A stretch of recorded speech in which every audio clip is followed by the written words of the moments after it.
পলিথিনকে নিরুৎসাহিত করা, পরিবেশ বান্ধব এই পণ্যগুলোকে আমরা ব্যবহার আরো বাড়াতে চাই। সেক্ষেত্রে আপনাদের সহযোগিতা প্রয়োজন।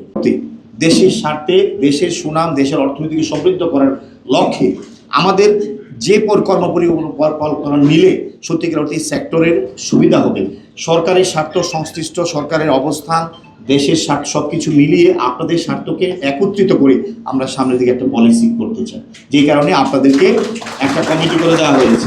আমরা বিশ্বাস করি দ্রুত সময়ের মধ্যে বাস্তব ভিত্তিক চিন্তা করে আপনারা এমন একটা কৌশলপত্র আমাদেরকে দিবেন, যার মাধ্যমে আমরা সামনের দিনগুলোতে আপনাদের চলার পথ আরো মসৃণ হবে ইনশাআল্লাহ। আমরা আশা করি।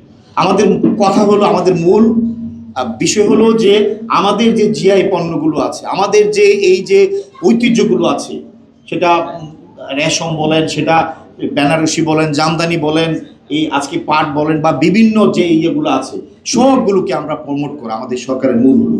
দেশীয় পণ্যগুলোকে আরও মানুষের কাছে তুলে ধরা, বিশ্বের কাছে তুলে ধরা। সেই ক্ষেত্রে জেডিপিসি একটা গুরুত্বপূর্ণ ভূমিকা পালন করছে এবং এটার মূল সহায়ক হ্যান্ডস এবং অর্গানগুলো হলেন আপনারা আজকে যারা এখানে উপস্থিত হয়েছেন। অবশ্যই আমরা এবং আপনারা সবাই মিলে একসাথে আমরা সামনে পথ চলব।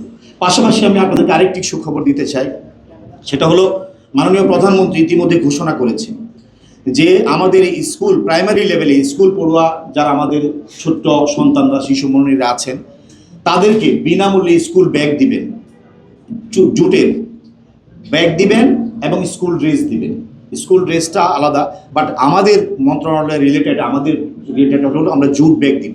সেটা প্রায় আমাদের একটা প্রাথমিক ধারণা প্রায় 1.5 কোটির কাছাকাছি হবে, তাই না?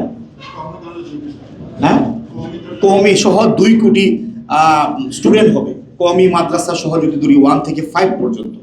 এবং আমরা আগামী 5 বছরে আমাদের এই সরকারের মেয়াদের মধ্যে মাননীয় প্রধানমন্ত্রী ঘোষণা করেছেন প্রত্যেককে বিনামূল্যে স্কুল ব্যাগ দিবেন। এবং এই ক্ষেত্রে আমরা মনে করি পাট পণ্য ব্যবহারের ক্ষেত্রে একটা যুগান্তকারী একটা পদক্ষেপ হবে এবং আপনারা যারা উদ্যোক্তা আছেন, আপনাদের সহযোগিতার মাধ্যমে আমরা এটাকে বাস্তবায়ন করতে চাই।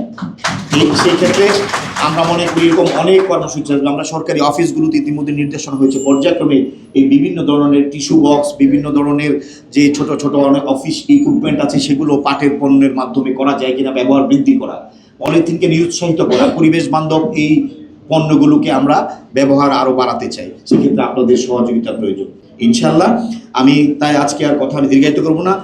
সুধীমণ্ডলী, আমি পরিশেষে কথাটি বলতে চাই, বহুমুখী পাট পণ্যের সম্ভাবনা এই খাতটি দেশের আর্থসামাজিক উন্নয়ন, নারীর ক্ষমতায়ন, কর্মক্ষম জনগোষ্ঠীর আত্মকর্মসংস্থানের সুযোগ তৈরি করেছে।